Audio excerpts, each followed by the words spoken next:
memuliakan dan memuji nama Tuhan. Saya undang untuk bangkit berdiri.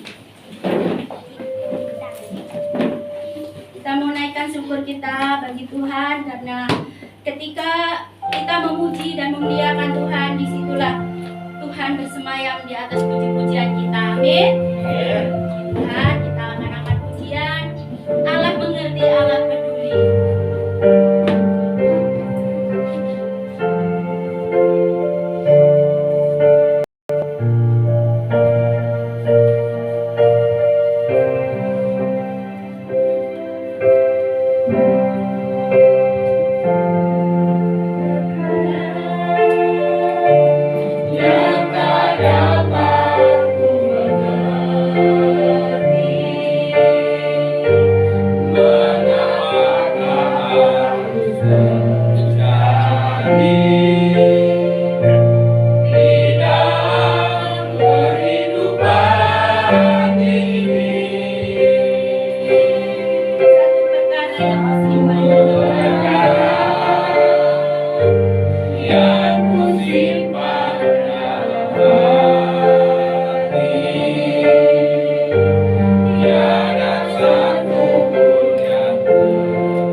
Bersama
Haleluya, puji Tuhan. Saya persilakan untuk duduk. Kita akan mendengarkan firman Tuhan yang akan disampaikan oleh hambanya. Mari kita naikkan ujian kita, kalau aku cari damai.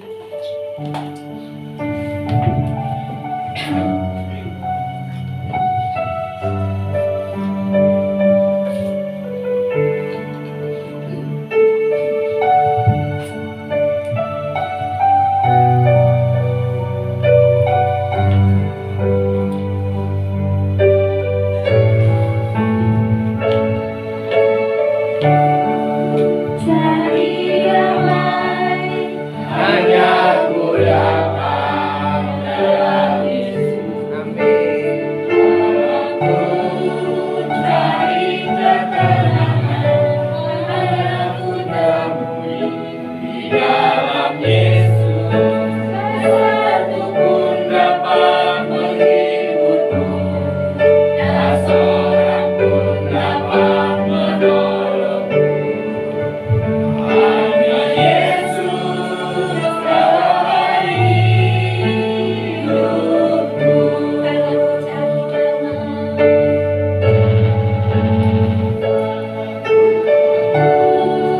Cari damai,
dan seorang pun dapat menolongku. Yesus jawaban hidupku.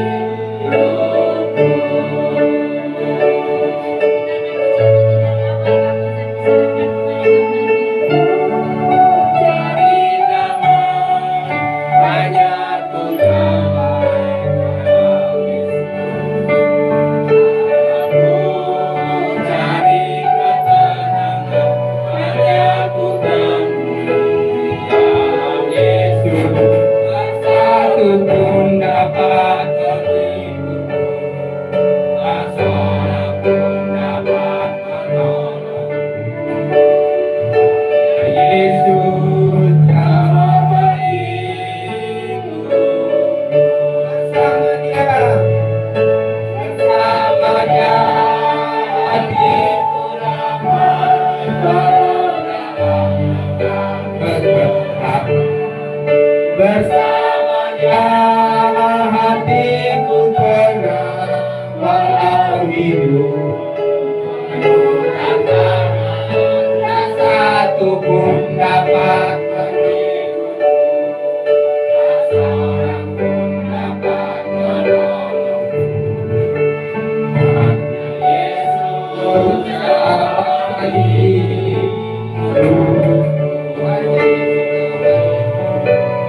Hanya Yesus jawaban hidupku.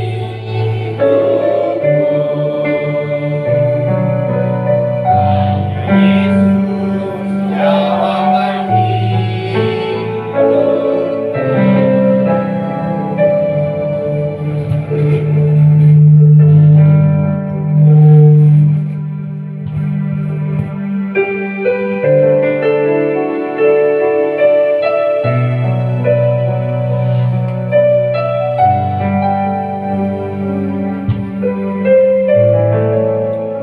Benar Tuhan, Yesus adalah jawaban hidup kami, adalah jawaban hidup saya.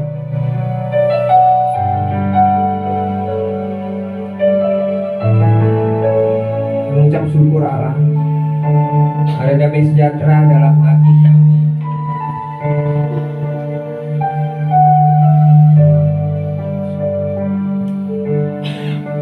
Ada roh-Mu Tuhan dalam hati kami. Kau yang membuat kami tenang, Kau yang membaringkan kami.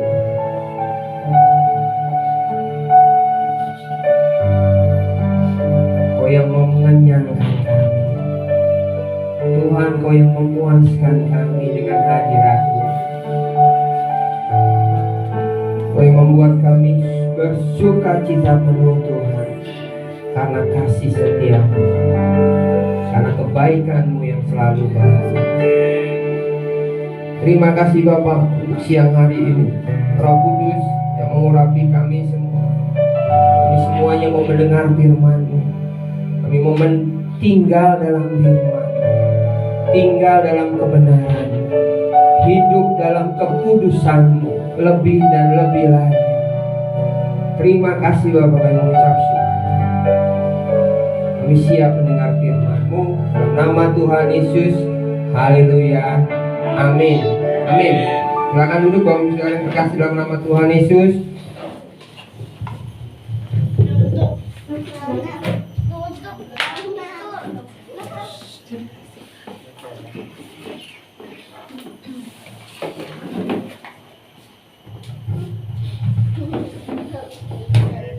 Ya, salam.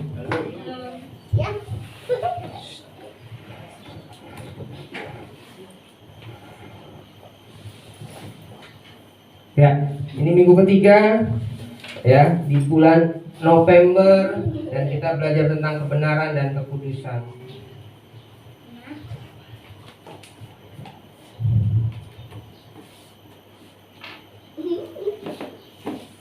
Ya, mempersingkat waktu kita langsung membaca Yesaya 32 ayat 17 ya.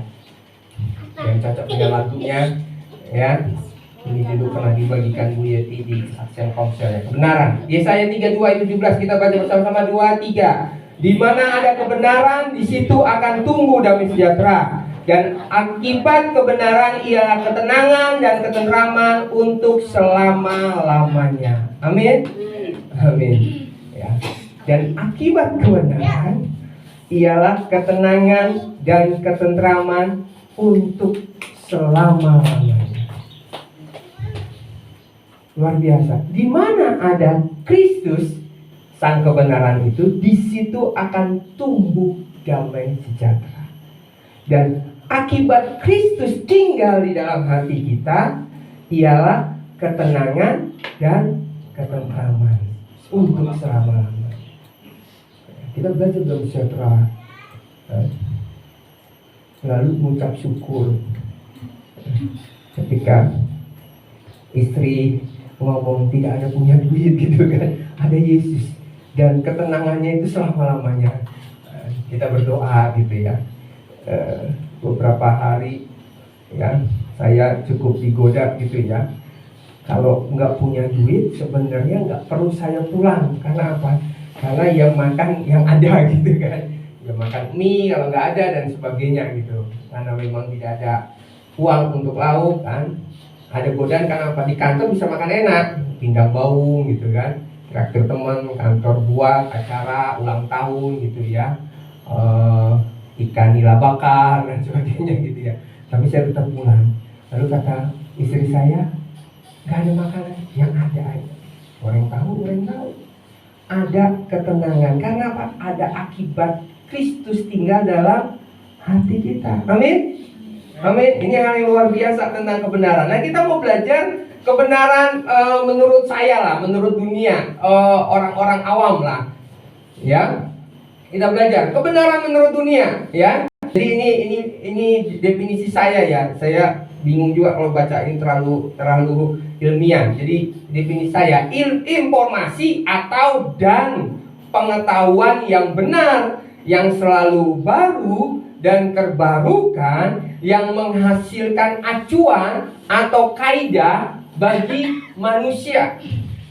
Nanti kita akan belajar ya. Sifat kebenaran itu update, ya, memperbaharui, upgrade, meningkat. Ya, contohnya umpamanya begini. Semalam saya nonton ada kecelakaan pesawat. Korbannya itu yang ditemukan yang sudah meninggal itu 15. Kamu nonton kapan? Semalam. Tadi pagi saya nonton, sudah bertambah korbannya 25 orang. Lalu enggak, bertambah lagi. Sekarang ada jasadnya pilot juga ketemu tadi jam 9 saya nonton berita. Kebenaran yang selalu update, lalu upgrade, ya. Saya masih ingat saya kelas 5 SD buat sebuah tulisan kesimpulan ya. Jadi ingat tentang IPA ya, planet di tata surya ya, galaksi Bima Sakti ya, itu ada 9. Pluto planet terakhir. Nah, ketika saya besar sudah jadi PDM gitu ya. Jadi ceritanya anak-anak yang sekolah ini termasuk Tegar, Pluto bukan planet lagi gitu ya. Oh, berarti misalnya udah berubah ya. Informasi atau pengetahuan yang benar, bukan hoax, yang selalu baru dan terbarukan, yang menghasilkan acuan dan kaidah bagi manusia. Saya agak takut kalau nanti matematika berubah 1 tambah 1 bukan 2 gitu ya. Kalau itu bersyukur. Tetapi nggak taunya bukan itu yang kita pelajari saja, meningkat. Ada pengurangan, ada perkalian, ada pembagian. Ya. Lalu masuk lagi ke SMP, kan istilahnya dengan rumus-rumus yang lebih besar lagi. Volume adalah isi, ya, panjang kali lebar kali tinggi, kan. Itu sebuah pengetahuan yang selalu meningkat. Ya, mungkin kita juga nggak ngerti caranya. Istilahnya nanti mobil itu nggak perlu jalan halus karena mobil itu ngambang. Ya, Bapak Ibu kalau melihat di YouTube ada itu mobil itu ngambang gitu kan, kan?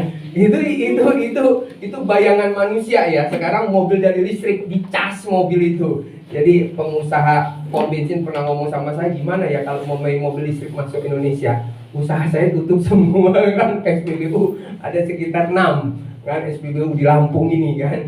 Nah, Bapak Ibu Saudara, itu kebenaran ya. Nanti kita akan belajar lagi menurut Alkitab ya, sumber kebenaran ya, dari Tuhan, dari alam, dari data konkret, ya, dari logika, rasio dan akal. Ya, ini bukan Alkitab, tetapi kita mau tahu dasarnya. Nah, saya mau bagikan gini, kebenaran ini contohnya begini, ya, menurut dunia, air matang. Waktu kecil saya tahu air matang itu yang bisa diminum itu harus mendidih 100 derajat Celcius. Ya, nanti kita buat kopi harus air mendidih. Tuh, kan? Itu setelah itu didinginkan kita bisa minum. Itu air matang. Tetapi ketika besar sudah ada kulkas dan sebagainya, dulu agak ramai air mentah kok jadi es, itu nanti sakit perut. Nggak taunya ada ilmuwan ngomong bahwa kalau membeku 0 derajat Celcius menjadi batu es, itu sudah matang. Nambah lagi, lalu ada minuman seperti ini gitu ya. Ini nggak dimasak Bapak Ibu ya. Bahasa awamnya disuling lah dari pegunungan gitu, nggak mau gimana caranya gitu ya. Ada, saya dulu pernah ngeliat alatnya, peralatannya, ini namanya disuling lah pokoknya. Itu disuling jadi air matang. Ya, ada beberapa orang belum bisa minum gitu ya, orang tua. Sebenarnya itu karena pikirannya itu bukan matang gitu ya. Lalu yang ketiga, keempat, disaring ya. Saya dulu punya kakak bawa saringan gitu ya. Saringan itu bukan piurit ya. Saringan tok tanpa dikasih obat. Kalau piurit lalu yang kita buat air sehat itu ada dikasih obat klorin ya. Itu hanya disaring. Jadi saya melihat saringannya ada batu hitam karbon sampai hijau lalu kerikil segala macam. Airnya dituang, ada sebuah tabung gede, lalu bisa diminum, disaring. Mungkin bagi kita kok benar ya? Itu kebenaran nggak gitu ya? Itu benar nggak pengetahuannya? Lalu sekarang dikasih klorin ya. Jadi dulu orang GKHD yang bekerja di air sehat menyatakan bahwa di Eropa kalau tidak berbau klorin itu belum matang karena dikasih obat namanya klorin. Yang terakhir Bapak Ibu Saudara mau tahu yang terakhir kebenaran yang terbagus gitu kan, itu ada di Alkitab. Air yang benar-benar matang itu air yang sudah menembus batu. Wah, ini juga, ini menurut saya gitu. Jadi saya ngelihat ketika sumur bor itu nancep ya ke tanah ya, nggak perlu dalam, yang penting dia sudah nembus batu, air itu akan jernih. Lalu ketika bukan turis lah, pencinta alam masuk ke goa, lalu ada tetesan air dari batu, itu bisa diminum. Kenapa? Air itu sudah melewati batu. Bapak Ibu Saudara, yang terbaik itu air di mana? Ketika Musa memukul batu dan air keluar, langsung diminum. Bingung kan? Bingung. Kebenaran itu kebenaran itu seperti samudra luas. Kita ini cuma kecil. Oh, taunya ini toh kebenarannya. Air, kita taunya air itu dimasak, itu air matang. Ketika saya merenung, ini merenungan saya ya, istilahnya benar juga ya. Air yang menembus batu itu benar-benar air matang, dan itu dilakukan oleh Tuhan lewat mujizat pada zaman Musa. Itu kebenaran. Itu kebenaran. Kebenaran akan meningkat, akan upgrade. Jadi otak kita ini nggak ujuk-ujuk lah, tegar punya satu kebenaran, satu pengetahuan gitu. Satu pengetahuan bukan kebenaran, satu pengetahuan bahwa oh saya bisa mengendarai pesawat. Nggak bisa. Dia harus belajar dari naik sepeda dulu, naik motor dulu, naik mobil dulu. Nanti dia tahu cara menjadi pilot, ya, menyupiri pesawat. Itu tentang kebenaran atau pengetahuan yang selalu baru dan terbarukan. Amin. Ya. Jadi kita akan belajar, nggak taunya Tuhan akan memberi banyak hal yang baru. Setiap pagi ketika kita baca firman Tuhan, setiap saat ketika kita dengar khotbah, jangan katakan, oh itu udah basi, saya sudah pernah dengar. Enggak, didengarkan. Lalu Roh Kudus dalam hati kita akan berbicara sebuah pengetahuan yang baru, yang terbarukan, kebenaran yang terbarukan. Nah, kita mau belajar tentang kekudusan. Lanjut ya. Keluaran 3 ayat 5. Kita baca bersama-sama. 2, 3. Lalu ia berfirman, janganlah datang dekat-dekat dan tanggalkanlah kasutmu dari kakimu, sebab tempat di mana engkau berdiri itu adalah tanah yang kudus. Ini adalah kata teologia yang pertama tentang kata kudus. Ada pada Keluaran 3 ayat 5, dan yang mengatakan itu Tuhan. Ya. Kudus belum ada ketika malaikat, siapa namanya saya lupa jadi ya, malaikat yang membawa pedang panjang supaya Adam dan Hawa tidak masuk Taman Eden ketika dia berdosa. Tetapi belum disebut itu kudus. Tetapi ketika Tuhan punya niat yang mulia untuk memanggil Musa menjadi pemimpin bangsa Israel, dipanggilnya Musa lewat semak belukar yang berapi, dan dikatakan, tinggalkan sepatumu, kasut sandalmu, karena tempat ini adalah kudus. Kita mau belajar, Bapak Ibu Saudara, kudus itu apa? Kudus itu suatu tempat kudus karena ada pribadi yang kudus. Makanya kalau orang ngomong, istilahnya ini tempat ibadah, ayo harus copot sepatu kan, cuci kaki gitu kan. Ini tempat kudus karena ini tempat ibadah. Bapak Ibu Saudara, kita mau belajar tempat kudus itu seperti apa, di mana. Pribadi yang kudus kita tahu semua, Tuhan yang kita sembah, Dia kudus, kita tidak kudus. Nanti kita akan belajar, jika bukan tempat kudus, maka tempat itu cemar, najis, kotor, dosa. Itu lawan kata kudus, banyak lawan kata kudus. Nah, kita mau belajar kudus itu menyatakan sebuah tempat karena ada pribadi yang kudus.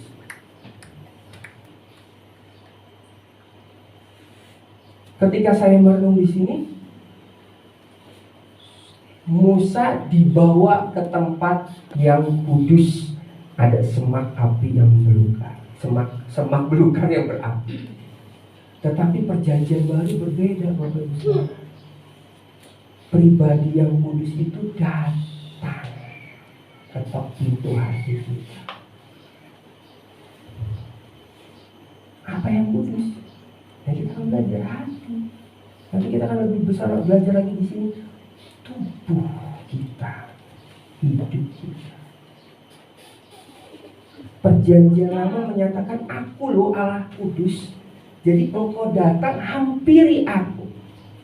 Suruh puasa dulu 3 hari 3 malam. Mereka naik ke gunung yang kudus, tempat Allah bersemayam. Itu perjanjian lama, ya. Perjanjian baru, Allah sendiri yang kudus datang ke dunia manusia, menebus dosa, kotor, najis, dan cemar. Lalu dia masuk ke tempat. Dan itu gambarannya apa? Yesus lahir di mana? Di kandang. Om Iman, ada gak kandang yang wangi selama ini masuk ke kandang? Kira-kira ada gak yang bersih? Bersih itu sesaat ya, sebentar. Karena ketika bersih dicuci segala macam, kotor lagi, bau lagi gitu kan. Nah, itu yang namanya hati manusia. Dan Tuhan datang di sini. Tuhan datang. Bapak Ibu Saudara, ketika kita merenung tentang kudus, gak layak kita ngomong kudus. Apalagi ada orang ngomong gereja adalah tempat kudus. Bukan. Tuhan gak bersemayam di tempat yang mati. Tuhan bersemayam di hati. Tuhan, saya ini, aduh Tuhan, jujur Tuhan, saya ini kurang taat terhadap yang ini. Saya ini, apa ya istilahnya, kurang antusias Tuhan melayani Tuhan. Kurang benar-benar rindu Tuhan mencari Engkau. Tetapi Tuhan yang kudus ada di dalam hati kita. Yang ini, yang tidak kudus, itu namanya kekudusan. Nah, kita mau belajar lebih lanjut, masuk ke langkah demi langkah. Ada 4 poin yang kita akan belajar tentang kebenaran dan kekudusan. Ini nyambung.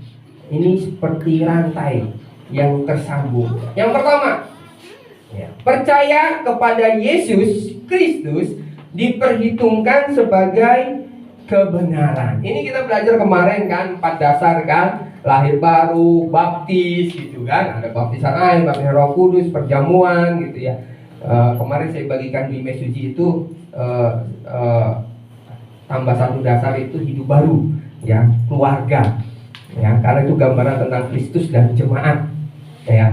Nah, kita mau belajar lagi tentang hal yang pertama ya, percaya kepada Yesus Kristus diperhitungkan sebagai kebenaran. Sesungguhnya kita bukan kebenaran dan kita agak susah hidup dalam kebenaran, tetapi Tuhan katakan engkau diperhitungkannya di awal, dilahirkannya baru diperhitungkan sebagai kebenaran.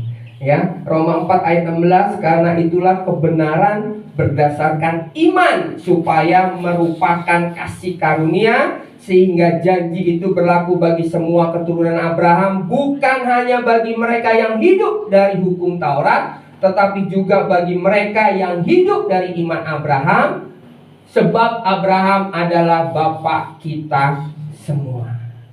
Ya, berdasarkan iman merupakan kasih karunia. Amin. Kita diperhitungkan sebagai kebenaran, bukan karena kita berbuat benar, bukan karena kita berbuat baik. Karena apa? Karena kita percaya. Ya, kalau dilanjutkan lagi ya, Roma 8 ayat 18 dan 24 saya bacakan ya dengan cepat. Sebab sekalipun tidak ada dasar untuk berharap, namun Abraham berharap juga dan percaya bahwa ia akan menjadi bapa banyak bangsa menurut yang telah difirmankan, demikianlah banyaknya nanti keturunanmu. Imannya tidak menjadi lemah walaupun ia mengetahui bahwa tubuhnya sudah sangat lemah, karena usianya telah kira-kira 100 tahun dan bahwa rahim Sarah telah tertutup. Tetapi terhadap janji Allah ia tidak bimbang karena ketidakpercayaan, malah ia diperkuat dalam imannya dan ia memuliakan Allah dengan penuh keyakinan bahwa Allah berkuasa untuk melaksanakan apa yang telah ia janjikan. Karena itu hal ini diperhitungkan kepadanya sebagai kebenaran. Kata-kata ini, yaitu hal ini diperhitungkan kepadanya, tidak ditulis untuk Abraham saja, tetapi ditulis juga untuk kita, sebab kepada kita pun Allah memperhitungkannya karena kita percaya kepada Dia yang telah membangkitkan Yesus Kristus kita dari antara orang mati. Bapak Ibu Saudara yang terkasih dalam nama Tuhan Yesus, ketika kita percaya tidak ada dasar untuk berharap, nggak ada dasar sama sekali. Ini harus diyakinkan. Saya terus dulu didapatkan bahwa ketika engkau melayani Tuhan, jangan itu akhirnya menjadi sebuah dasar. Saya ini pendeta loh, saya melayani sudah 20 tahun, ya itu ada dasar lah. Kemarin sanggup untuk surga gitu kan. Enggak, tidak ada dasar sama sekali. Tidak ada sekecil apapun perbuatan sangat baik kita, kan istilahnya, untuk kita memang berharap disitulah kita dipertemukan kebenaran. Enggak, percaya. Jadi ketika orang berpikir, Tuhan, saya sudah melayani Tuhan, saya sudah memberi semua harta saya Tuhan, jadi perhitungkan dong Tuhan. Enggak, bukan itu. Tetapi adalah iman. Bapak Ibu Saudara, bayangkan ketika Abraham percaya sama Tuhan, itu diujinya nemen, sangat-sangat nemen, dan itu bapak orang beriman. Ini sudah usia sangat tua, nggak mungkin punya anak. Punya anak suruh dikorbankan. Mungkin kita berpikir kita ini nggak mungkin juga jadi Abraham. Saya berpikir kan ada, dan hal yang sangat luar biasa di Perjanjian Lama, Perjanjian Baru itu dijelaskan benar. Perjanjian Lama, Ishak nanya, Bapak, ini sudah ada kayu bakar sama api, mana korbannya? Nah, Abraham dengar, korbankanlah anakmu. Tetapi Abraham tidak berbohong, dia berkata dengan iman, Tuhan yang akan menyediakan. Ini bukan soal dapur nggak ada makanan, bukan soal dompet ATM nggak ada duit, bukan. Tuhan menyediakan. Ini anak disuruh persembahkan, anaknya nanya,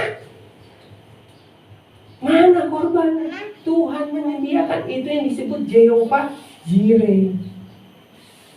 Kalau umpamanya berpikir istilahnya nggak punya duit, oh di ATM ada dasar untuk berharap. Oh ada gajian bulan depan, ada dasar untuk berharap. Bapak Ibu Saudara, hal yang sangat luar biasa. Yang namanya iman diperhitungkan sebagai kebenaran. Perjanjian baru disebutkan lagi imannya Abraham seperti ini. Kalaupun ya Tuhan tidak menyediakan korban, Ishak akhirnya mati dipersembahkan. Di perjanjian baru dikatakan Abraham percaya Allah akan membangkitkan anaknya. Saya terus merenung, Abraham ini belum pernah melihat mujizat orang dibangkitkan. Zaman itu belum ada. Tetapi dia percaya Allah pribadi yang benar-benar ajaib, sangat perkasa. Jadi kalaupun nggak Tuhan sediakan, dia akan membangkitkan. Saya masih ingat dulu ya, Bang Rio ya, pendeta Rio dulu ketika diutus, banyak orang diutus.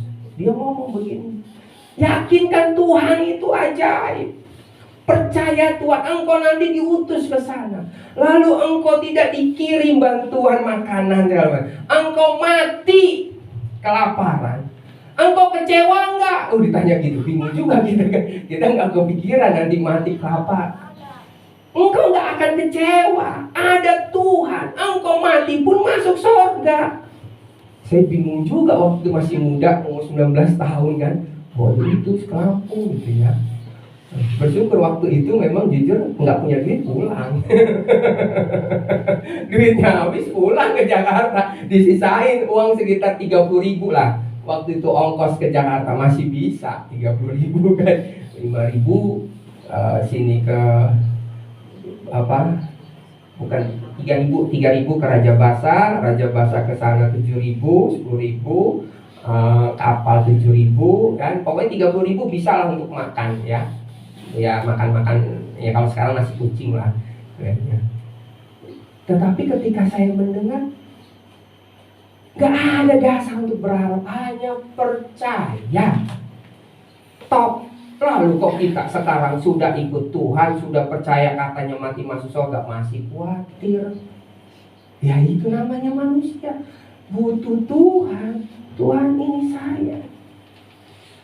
Ya, yang pertama, lahir baru itu langkah awal, dan gak taunya itu percaya itu setiap hari di-upgrade, iman kita kepada Tuhan. Kalau saya percaya mati masuk surga, masa saya nggak percaya hari ini bisa makan? Masa saya nggak percaya bisa menyekolahkan anak? Masa saya nggak percaya masa depan saya? Masa saya nggak percaya akan kesehatan saya? Masa saya nggak percaya akan banyak hal? Amin. Ini adalah kebenaran, diperhitungkan al kebenaran, hanya percaya toh. Yang kedua, ya, menerima Roh Allah di dalam hati sama dengan tubuh kita menjadi bait Roh Kudus. Kita baca bersama-sama, ini diulang-ulang selama setahun ini. 1 Korintus 3:17, 2-3. Jika ada orang yang membinasakan bait Allah, maka Allah akan membinasakan dia. Sebab bait Allah adalah kudus, dan bait Allah itu ialah kamu. Ya lanjut ya, 1 Korintus 6:19, 2-3. Atau tidak tahukah kamu bahwa tubuhmu adalah bait Roh Kudus yang diam di dalam kamu, Roh Kudus yang kamu peroleh dari Allah, dan bahwa kamu bukan milikmu sendiri. Ini saya semalam sampai jam 1 merenung ya. Saya ini maunya begini, menerima Roh Allah di dalam hati, ya. Di mana ada pribadi kudus, maka tempat itu kudus. Setuju ya? Nanti kita akan belajar, karena saking kudusnya Allah pada zaman Musa di gunung Allah yang kudus, itu bangsa Israel yang tidak layak dikuduskan, itu nyentuh kaki gunung aja nggak boleh. Gunung itu segede apa ya istilahnya ya? Jadi gunung itu mungkin sekitar 1 kecamatan sesungguhnya. Katakan, jadi gunungnya ujungnya itu ada di Merapi. Enggak ada di Merapi sampai ke sini kaki gunungnya.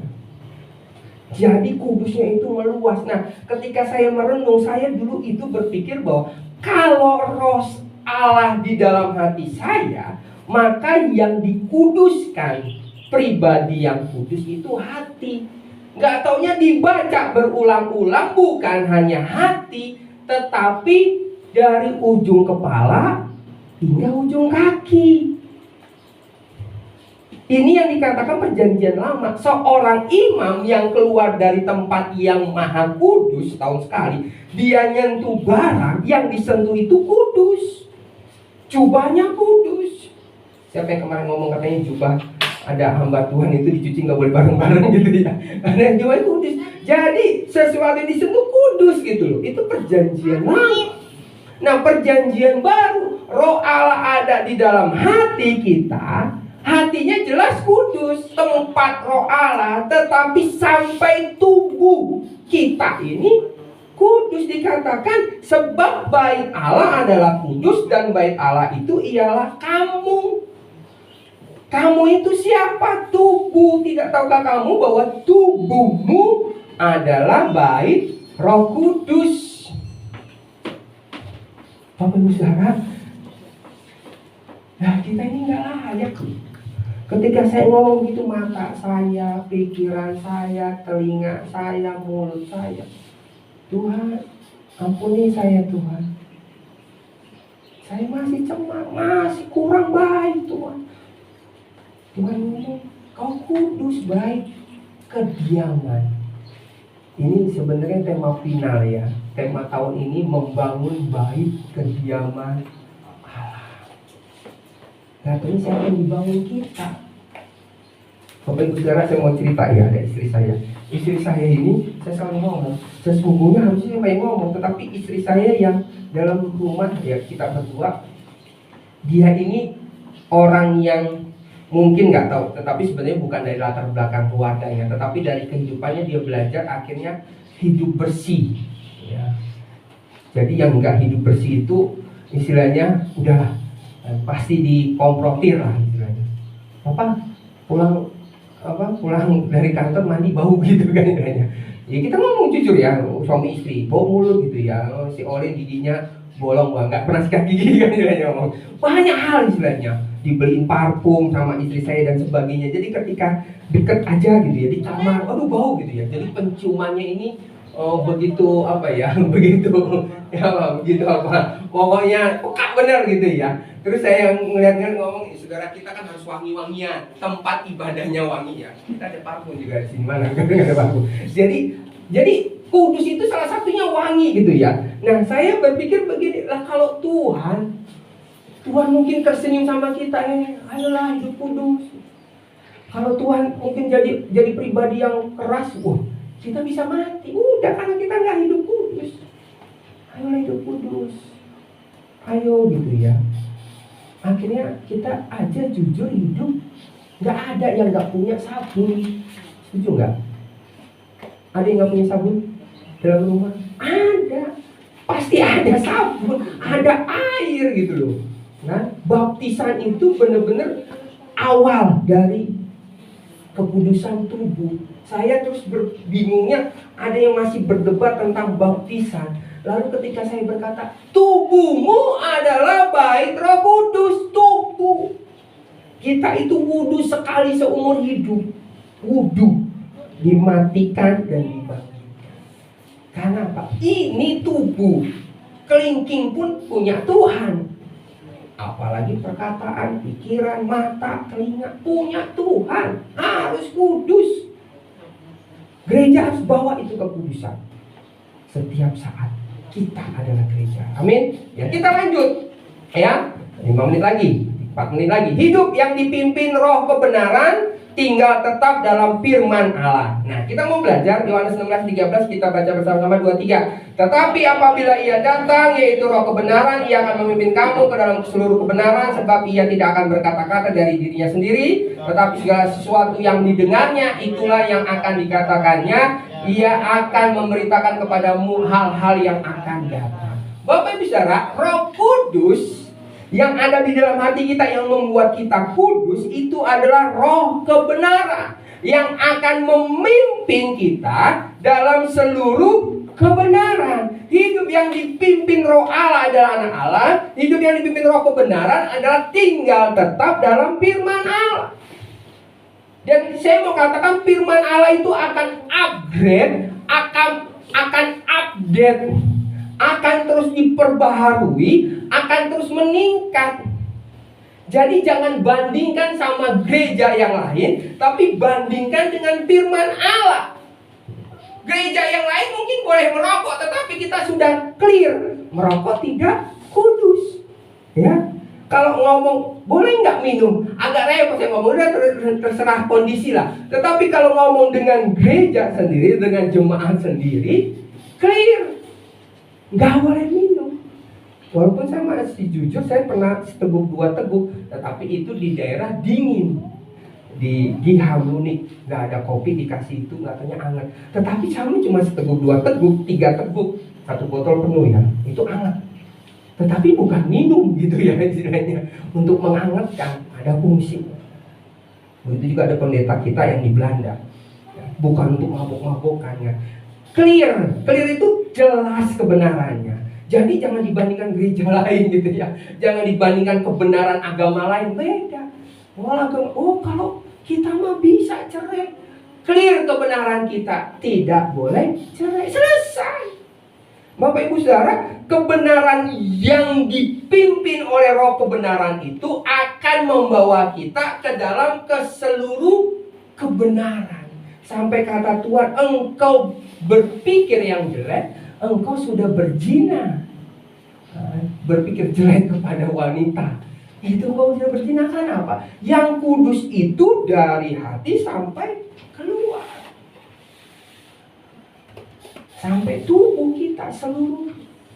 Itulah yang dikatakan di Efesus, mengenakan manusia baru menurut apa? Kebenaran dan kekudusan yang dikehendaki Allah. Amin.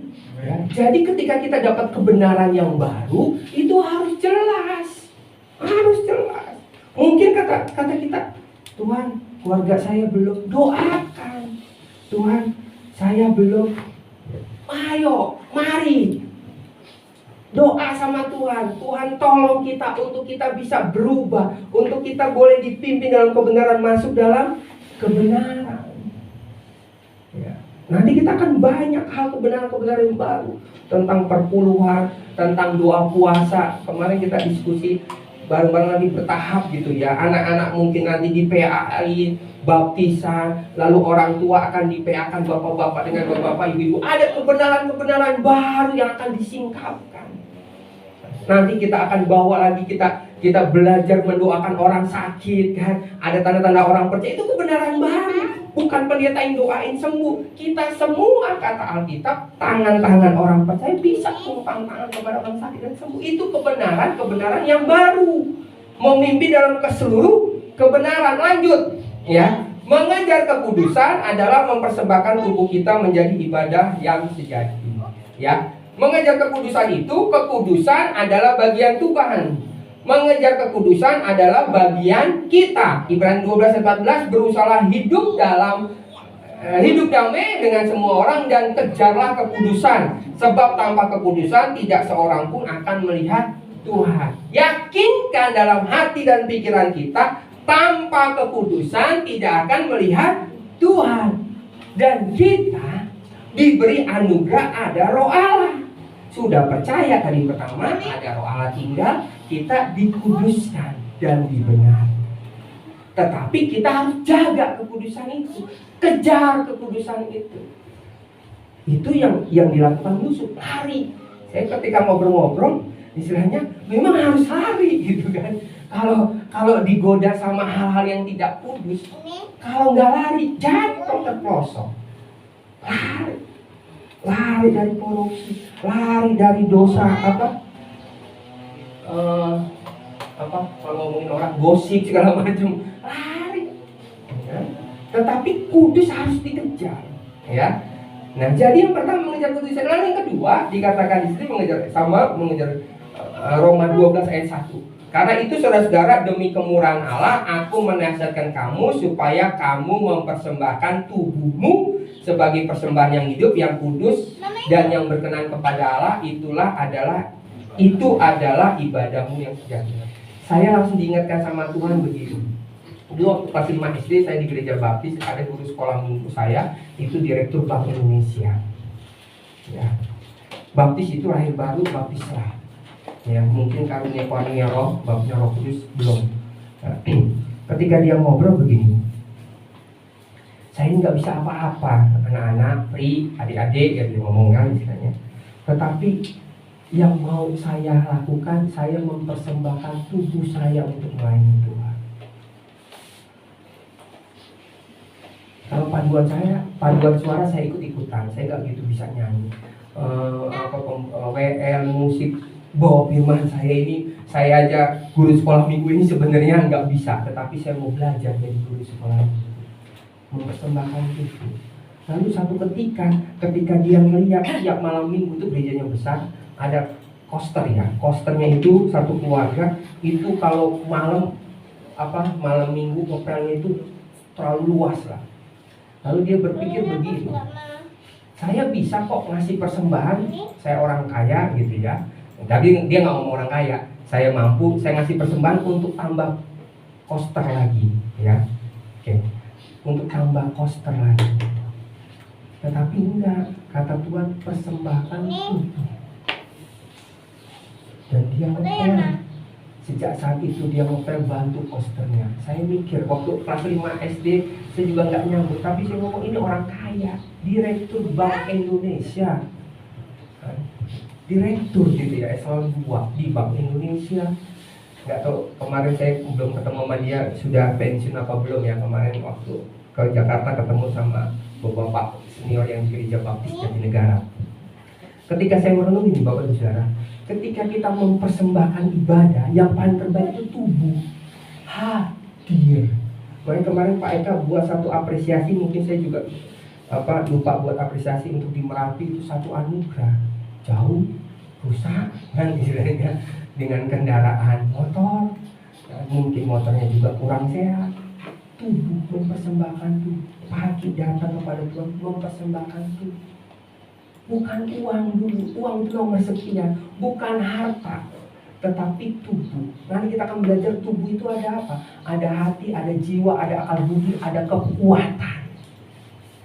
Kasihlah Tuhanmu dengan apa? Hati, jiwa, akal budi, kekuatan. Itu maksudnya apa? Dengan seluruh tubuh yang adalah baik Allah. Makanya kalau orang ngomong ya, oh sakit ya, saya doakan ya dari rumah. Enggak, dikunjung. Ketika kita ngasih sesuatu, saya ngomong sama istri saya, jangan nyuruh tegar-tegar cuma ngasih nih, gitu kan ya. Dari mama makanan enggak, tetapi datang, duduk, bisa ngobrol, kalau bisa doain, kehadiran. Bapak Ibu saya mau bagikan, Tuhan itu kasihnya sempurna. Dia bukan kasih karunia tok berkat tok, dia datang. Amin. Itu yang nanti kita akan rayakan. Dia datang dengan tubuhnya segenapnya. Makanya ketika melayani Tuhan itu kayak setengah-setengah dengan segenap. Kalau bisa bilang ketika mau ibadah gimana caranya, tidur supaya apa? Supaya sehat, supaya tidak nguap kalau ibadah, supaya tidak ngantuk. Kan apa? Mau datang dengan tubuh yang sehat, yang kuat. Karena apa? Melayani itu menyembah Tuhan. Lanjut, ini yang terakhir Bapak Ibu Saudara, membangun bait kediaman Allah. Kuduskanlah mereka dalam kebenaran, firman-Mu adalah kebenaran. Sama seperti Engkau telah mengutus aku ke dalam dunia, demikian pula aku telah mengutus mereka ke dalam dunia, dan aku menguduskan diriku bagi mereka, supaya mereka pun dikuduskan dalam kebenaran. Bapak Ibu Saudara, membangun bait kediaman Allah itu bukan berarti kita akan bangun gedung gereja. Itu nomor sekian bisa. Kalau kita diberkati, Tuhan izinkan itu kita bangun tempat kediaman Allah dalam bentuk bangunan di Bandar Jaya, di Merapi. Tetapi yang paling inti dari tema seluruh tahun ini adalah membangun tubuh kita. untuk mengejar kekudusan, tinggal dalam kebenaran, seluruh kebenaran Allah. Hukumnya banyak kemarin, harus jadi hamba taat, kan? Hubungan anak bapak dan sebagainya gitu ya. Lalu kita belajar bahwa di situ orang sekitar kita akan melihat, akan merasakan, oh ikut anak dekat sama si dia itu gitu kan. Ada damai sejahtera, ada rasa yang selalu bersyukur, tidak ngeluh. Oh hidupnya kudus ya. Ketika saya ngobrol segala macam, syukur mah udahlah, udah menang dia. Karena di kantor banyak lah yang main-main selingkuh dan sebagainya. Bapak Ibu Saudara yang terkasih dalam nama Tuhan Yesus, membangun bait kediaman Allah, dan Yesus, bagian Yesus itu menguduskan kita, membenarkan kita. Bagian kita hidup dalam kekudusan, mengejar kekudusan, tinggal dalam. Saya mau bagikan terakhir, tinggal dalam kebenaran sederhana Bapak Ibu Saudara.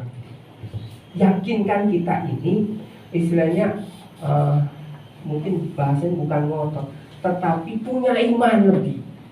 Punya iman. Saya ketika melihat tegas, saya mau terus punya iman. Kita doain anak saya ini rajin, pintar, dan berkualitas gitu, bertanggung jawab. Begitu juga kita juga doain istri saya. Punya apa? Punya iman lebih. Istri saya akan lebih lagi diberkati Tuhan dalam karunia-Nya. Kemarin pulang saya ngobrol, pakai di PWKI mungkin dia bisa main musik sendiri, dia bisa bernyanyi lebih bagus daripada yang lain. Pakai itu, ada karunia. Doakan itu, keluarga kita doakan ada kebenaran. Jangan ya begini-begini aja lah, ikut Tuhan, pasrah. Yakinkan itu. Saya mau menjadi orang yang memberi Tuhan. Saya mau menjadi orang hamba Tuhan. Saya mau menjadi orang yang berdoa ada mujizat, tetapi dilakukan. Kalau mau saya ingin Tuhan punya mujizat, doa kesembuhan, tapi nggak pernah doain, nggak pernah melangkah ngunjungin orang sakit, nggak jadi gitu loh. Hidup dalam seluruh kebenaran Allah. Amin. Kita tutup di dalam doa. Hidup yang mengejar kekudusan.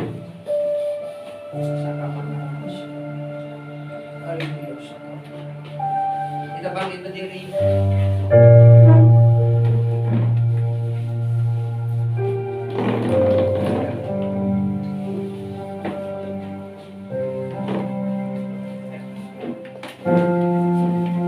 Lebih dalam lagi Tuhan.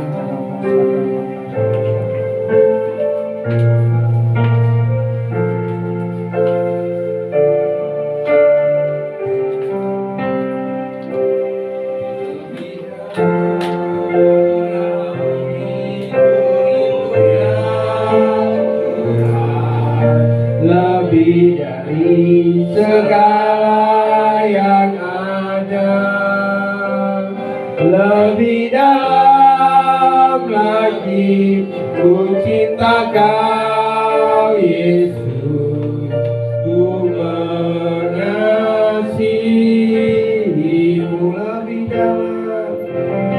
Lebih dalam lagi ku rindukan Tuhan, lebih dari segala yang ada, lebih dalam lagi ku cinta Kau Yesus, ku mengasihimu.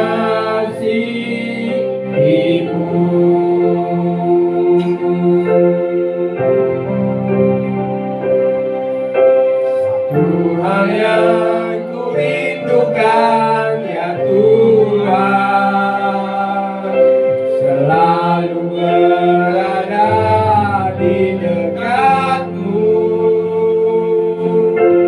dengan senang hati, dengan senang jiwa, ku menanti di hadirat-Mu.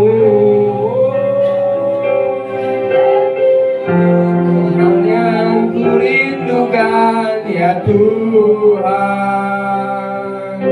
selalu berada di dekat-Mu dengan senang hati, dengan senang jiwa. jiwa, ku menanti di hadirat-Mu. Lebih dalam lagi ku rindu Kau Tuhan, lebih dari segala yang ada. Lebih dalam lagi ku cinta Kau Yesus, ku mengasihi-Mu.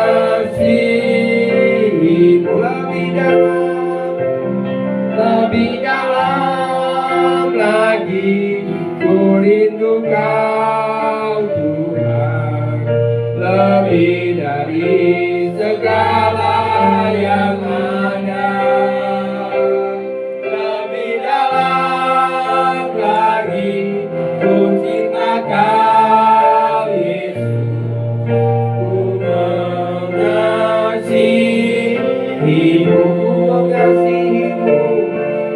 ku mengasihi-Mu,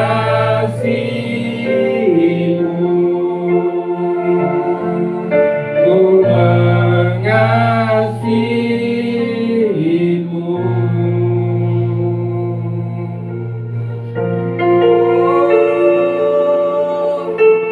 Haleluya, haleluya.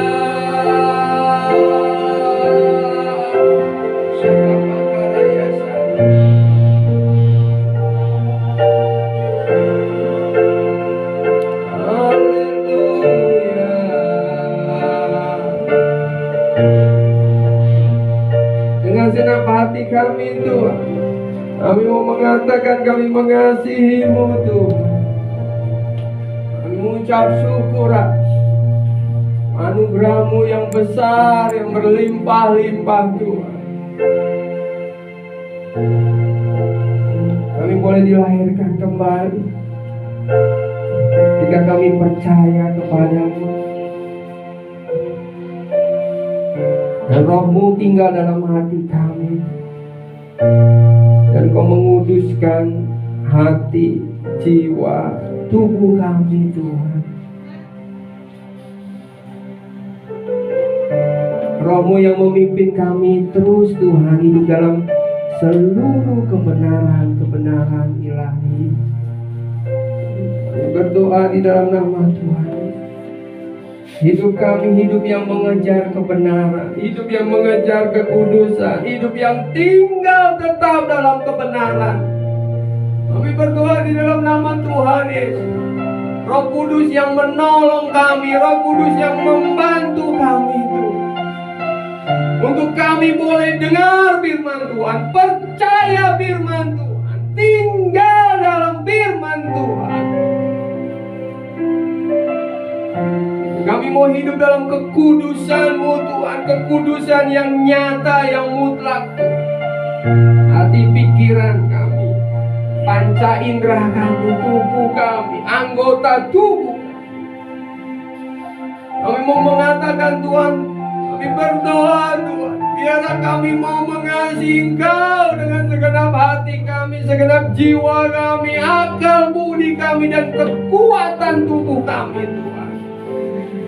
Kami percaya akan ada kesehatan dalam tubuh sedang kami. Kami percaya akan ada hikmat marifat dalam akal budi kami. Kami percaya ada kekudusan dalam hati kami Tuhan. Ada semangat spirit Tuhan untuk boleh menyenangkan hati-Mu lewat jiwa kami Tuhan. Kami sungguh kerinduan kami Tuhan. Roh Kudus menolong kami. Kami menyenangkan Kau, ngasihi Kau Tuhan. Kami mengenakan manusia baru menurut kebenaran dan kekudusan kehendak Engkau Tuhan. Kami berdoa gereja pun boleh dilihat oleh orang di luar sana Tuhan, hidup dalam kebenaran Tuhan, hidup dalam kekudusan Tuhan. Bukan karena kuat gagah kami, tetapi karena Roh-Mu Tuhan yang memampukan kami Tuhan, untuk hidup benar, untuk hidup kudus Allah. Kami berdoa Tuhan, Terus penuhi hati pikiran kami Tuhan, kebenaran yang selalu baru, yang terbarukan. Engkau Allah yang hidup, Allah yang terus berbicara kepada anak-anaknya, firman yang selalu hidup, yang selalu remah Tuhan. Kami melangkah Tuhan dengan ketaatan Tuhan sebagai hamba. Sebuah ketaatan Tuhan untuk boleh melakukan firman-Mu. Sebuah iman Tuhan yang terus meningkat Tuhan. Kami mau percaya Engkau, beriman kepada Engkau, walaupun tidak ada dasar untuk berharap Tuhan. Tidak ada kekhawatiran ketika kami beriman kepada Engkau. Tidak ada kecemasan, tidak ada ketakutan ketika kami mau percaya kepada Engkau Tuhan. Roh-Mu yang tinggal dalam hati kami, mampukan itu Tuhan. Terima kasih Bapa. Kami mengucap syukur Kau baik, Kau luar biasa. Termeterai dengan darah anak domba firman-Mu Tuhan, kebenaran dan kekudusan-Mu Tuhan, yang sempurna itu Tuhan. Kami boleh mengenakannya dengan dalam manusia baru Tuhan, yang Kau ciptakan Tuhan, dalam Yesus Kristus, dalam hidup kami Tuhan. Kami berdoa untuk jemaat-Mu lebih dan lebih lagi, masuk dalam kebenaran-Mu lebih lagi, hidup dalam kekudusan-Mu lebih lagi. Dan hidup kami akan terpancar sinar yang mulia, yang terang itu Tuhan. Ada kebenaran bagi orang percaya, ada kekudusan bagi orang percaya, dan itu sangat jelas terlihat. Terima kasih. Ucap syukur Kau dahsyat, luar biasa. Mengucap syukur Allah. Terima kasih Bapak. Dalam nama Tuhan Yesus, haleluya. Amin. Amin. Silakan.